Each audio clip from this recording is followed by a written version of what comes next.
Saint-Henri's story is one of work, resilience, and reinvention. Long shaped by the rhythms of industry, this district remains a place where history is inscribed in brick, stone, and memory. Once, barges crept along the canal. Water wheels, then turbines, drove the factories. And where open fields had stretched, dense blocks of housing rose to shelter the men and women who kept the machines running. The present-day streetscape, dotted with restaurants, markets, converted factories, and community hubs, is a direct descendant of that industrial heritage. The foundations of Saint-Henri were laid in the 19th century as the canal brought industry and opportunity. Tanneries and textile mills defined its early identity, employing waves of Irish, Canadien-Français, and later immigrant laborers. These industries were joined by metal foundries, breweries, and rail yards, which made the neighborhood a hive of production. Saint-Henri became known as a working-class bastion, with tight-knit families who lived close to their workplaces. Its brick duplexes, narrow alleys, and modest row houses tell of a population that endured hardship but cultivated strong bonds of solidarity. Life for workers was often grueling. Long shifts and noisy factories left little time for leisure, and wages were meager. Yet families pooled resources, shared food, and formed neighborhood networks of support. Churches offered guidance and solace, while parish schools provided children with both education and a sense of stability.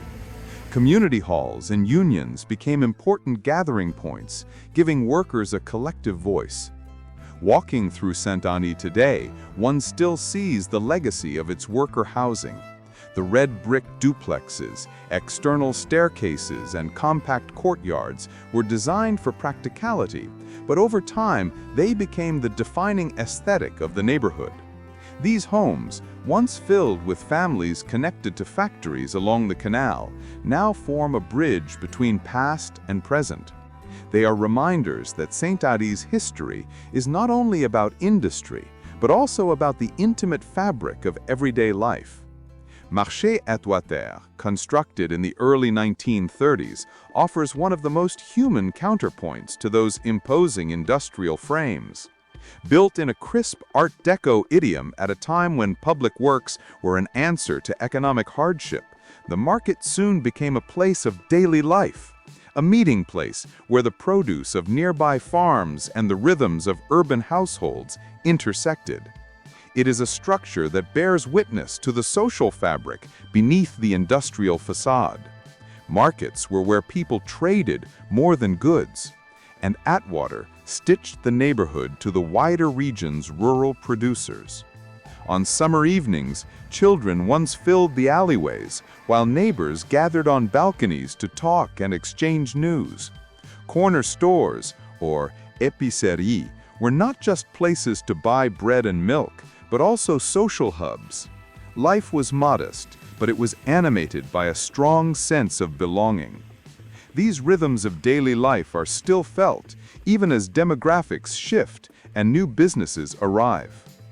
The flavors of Saint-Henri reflect its evolving identity. Among the establishments that carry this torch is Lloyd's Caribbean Restaurant. Known for jerk chicken, plantains, rich Caribbean stews, and Jamaican patties, Lloyd's speaks to the waves of migration that have added new cultural layers to the neighborhood. The presence of such a restaurant in a district once dominated by mill workers' fare illustrates how Saint-Henri has embraced transformation while remaining rooted in community. Another piece of Saint-Henri's culinary landscape is Arthur's Nosh Bar, a celebrated spot that merges Jewish culinary traditions with contemporary flair. Its brunch offerings connect the old-world recipes of immigrant families with a modern audience, symbolizing the way Saint-Henri's dining scene serves as an extension of its history of migration and reinvention. Food here is more than nourishment, it is memory preserved and adapted. Even with less focus on the canal today, its presence is inescapable. It once defined the pace of life, shaping the rise and fall of factories, but now it offers recreation and reflection. Cyclists and walkers trace paths that once echoed with the sounds of industry. The canal remains the spine of Saint-Henri's geography, a reminder of the forces that brought the neighborhood into being.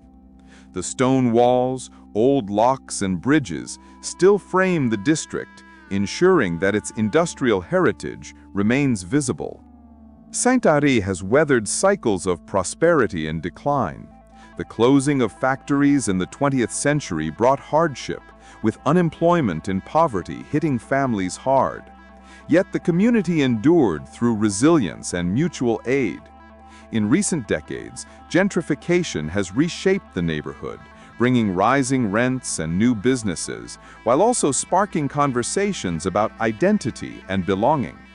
Despite these changes, Saint-Henri continues to carry the imprint of its past, ensuring that its identity is not erased, but adapted.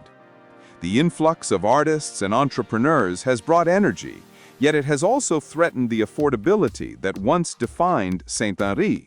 Longtime residents see echoes of earlier struggles as working families strive to maintain their place in a rapidly changing district. This tension between old and new, between memory and progress, remains at the heart of the neighborhood's story. What distinguishes Saint-Henri is the way its history remains visible and tangible. The housing blocks, the converted factories, the eateries and community spaces are not relics, but living expressions of continuity. The neighborhood embodies Montreal's broader story, a place built on labor, transformed by migration, and sustained by reinvention. Saint-Henri is not a museum. It is a living district where history flows into the present, where the memories of factory whistles and crowded kitchens are echoed in today's restaurants, cultural venues, and homes. It is a neighborhood that remembers, adapts, and endures. Its factories may have fallen silent, but the heartbeat of community life continues, proving that Saint-Henri's true legacy lies not only in its industrial past, but in its ability to renew itself again and again. I hope you've enjoyed this video. This channel has more videos of Montreal in the Montreal playlist, which is linked in the description below the video. The channel also has more videos of my adventures bicycling through Latin America, Southeast Africa, Central and Eastern Europe, and I have playlists for all those countries that I've traveled through, available on this same channel, Hum of the Earth. So for more videos of Montreal and other cool places around the world, you can subscribe to the channel by clicking on the red subscribe button and clicking on the bell to be notified when new videos come out. Thanks for watching. Have a good one.